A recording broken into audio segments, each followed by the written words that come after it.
Assalamualaikum warahmatullahi wabarakatuh. Selamat siang. Yang terhormat kepada Ibu Hidayati Mustafidah, MKOM, serta rekan-rekan yang saya hormati. Perkenalkan, nama saya Dwi Elena Mekarosita Putri dengan NIM 22030408089 dan rekan saya Nabila Irzayiki Hutami dengan NIM 22030404093 dan rekan saya pula Awalian Zahrul Ramadan dengan NIM 20030404144. Pada kesempatan kali ini, saya dan rekan saya akan mempresentasikan tentang Project Based Learning, implementasi sistem neuron fusi adaptif dalam menyelesaikan permasalahan di dunia nyata. Semoga apa yang saya dan rekan saya sampaikan dapat bermanfaat dan memberikan wawasan baru untuk kita semua. Selanjutnya akan disampaikan oleh rekan saya.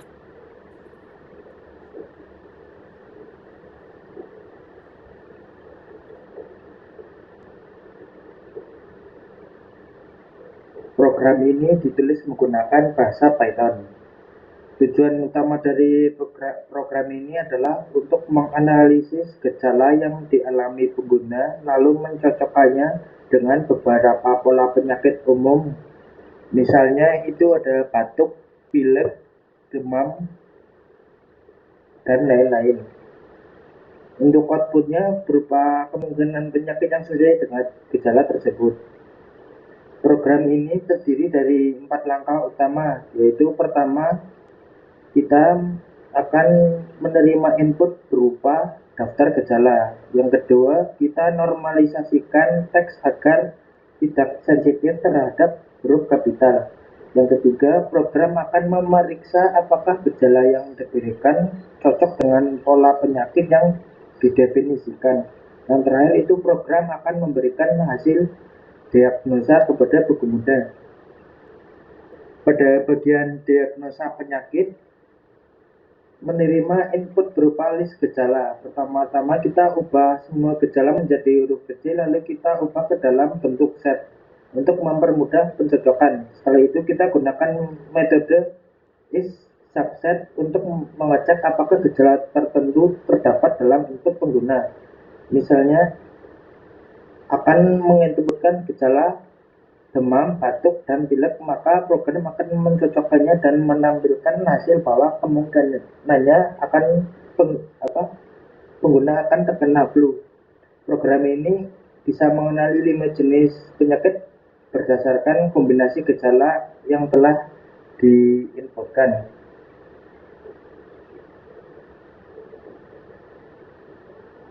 Kemudian untuk datasetnya itu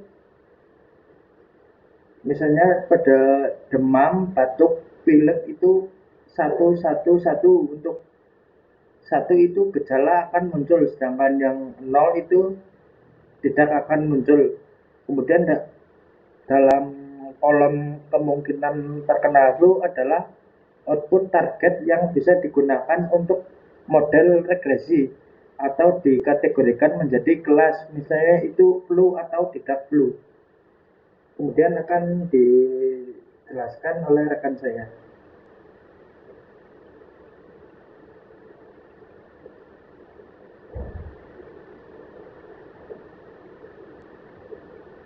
Oke, baik. Selanjutnya yaitu hasil pelatihan dan uji model.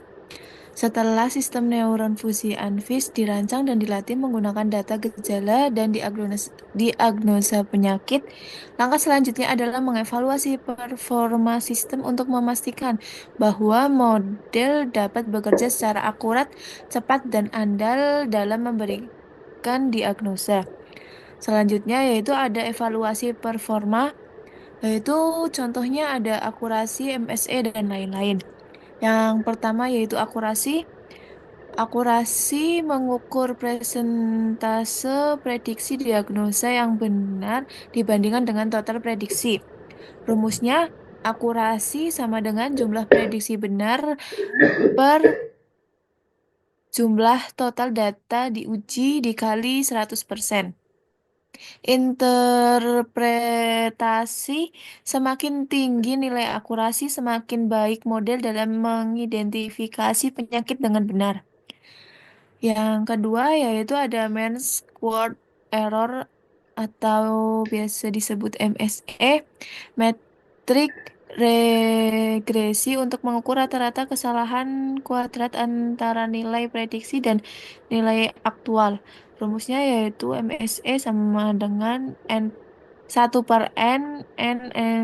implementasi I sama dengan satu dalam kurung YI dikurangi YI tutup kurung kuadrat. Selanjutnya yaitu interpretasi semakin kecil nilai MSE semakin kecil rata-rata kesalahan prediksi oleh model. Yang ketiga yaitu ada Rootman Scored Error RMSE.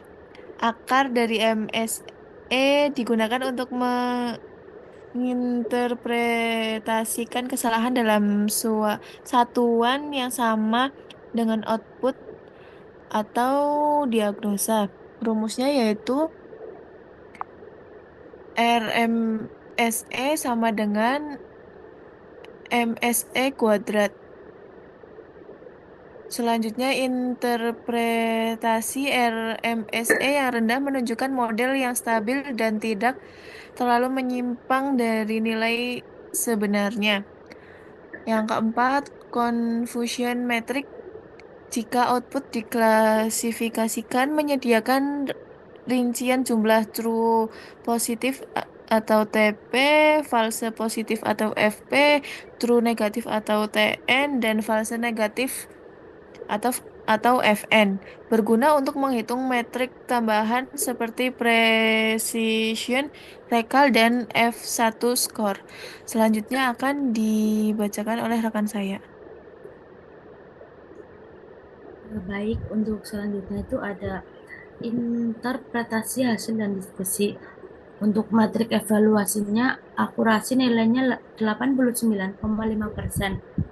Untuk MSE nilainya 0,012%.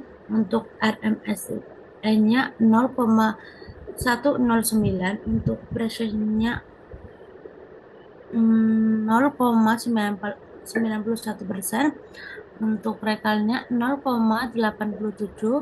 Untuk F1 skornya 0,89.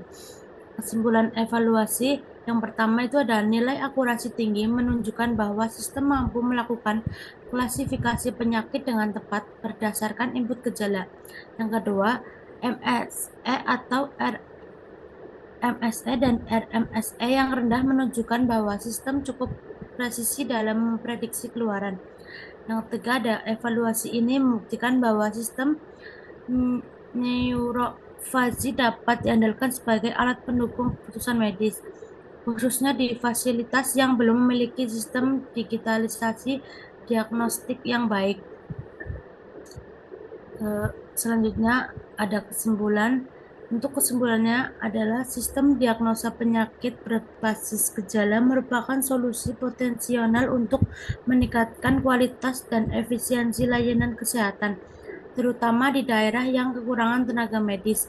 Meski memiliki keterbatasan, sistem ini sangat bermanfaat sebagai alat bantu dalam proses diagnosa awal dan pengambilan keputusan klinis.